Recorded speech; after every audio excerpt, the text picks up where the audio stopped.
علیکم ورحمۃ اللہ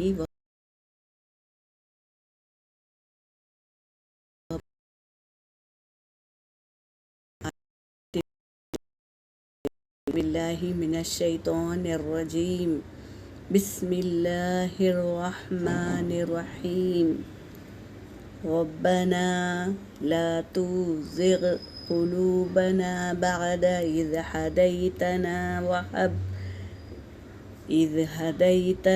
وهب لنا من لدنك رحمة۔ یہاں پر رک رہی ہوں، وقفے جائز کی علامت ہے تو یہاں رک رہی ہوں تو تاکوں میں ہاں میں بدل دی۔ انک انت الوہاب، اب یہاں پر با کو ساکن کی ہوں تو خلخلہ ہوگا۔ پھر دوسری آیت ہے ربنا انک جامع الناس لیوم، یہاں پر میم کو ساکن کر دی ہوں کیونکہ میں رکی۔ پھر سے پڑھیں گے جامع الناس لیوم لا ریب فیہ، ہاں کو ساکن کریں گے۔ ان اللہ لا یخلف المیعاد، صدق اللہ العلی العظیم۔ آپ لوگ سب اس آیت کے پڑھنے کے بعد اس میں بتائیں گے کہ الف مدہ کتنی بار آیا ہے، یہ دو آیتوں میں الف مدہ کتنی بار آیا ہے، یہ آپ بتائیں گے تو آپ کے قاعدے مضبوط ہوں گے انشاءاللہ۔ اب میں ترجمہ کر رہی ہوں۔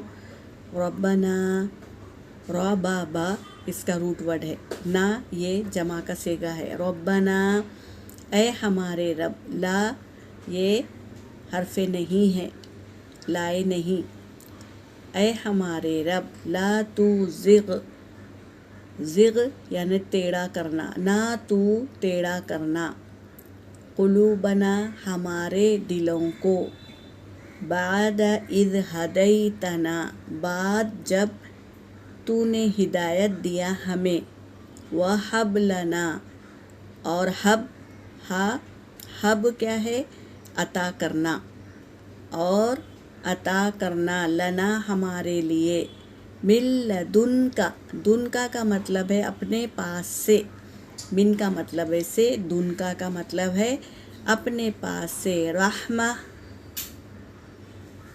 رحمت، اپنے پاس سے رحمت عطا کرنا۔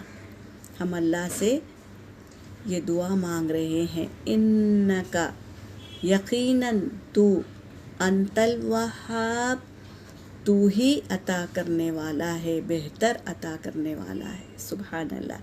اب دوسری آیت ہے ربنا اے ہمارے رب، انکا یقیناً آپ، جامع الناس جمع کریں گے لوگوں کو، لیوم لا ریب فیہ اس دن نہیں ہے شک اس میں، اس دن جمع کریں گے نہیں ہے شک اس دن میں۔ ان اللہ بے شک اللہ، لا یخلف خلاف، قاف لام فا یہ اس کا روٹ ورڈ ہے، نہیں خلاف کرتا، یخلف المیعاد نہیں خلاف کرتا وعدے کے، جو وعدہ کرتے ہیں اللہ تبارک تعالیٰ اسے کبھی وعدے کے خلاف نہیں کرتے، وعدہ خلافی نہیں کرتے۔ تو اس میں آپ لوگ ضرور بتائیں گے کتنی بار الف مدہ آیا ہے۔ یہاں پر میری آیت ہو گئی، وآخر دعوانا ان الحمد للہ رب العالمین۔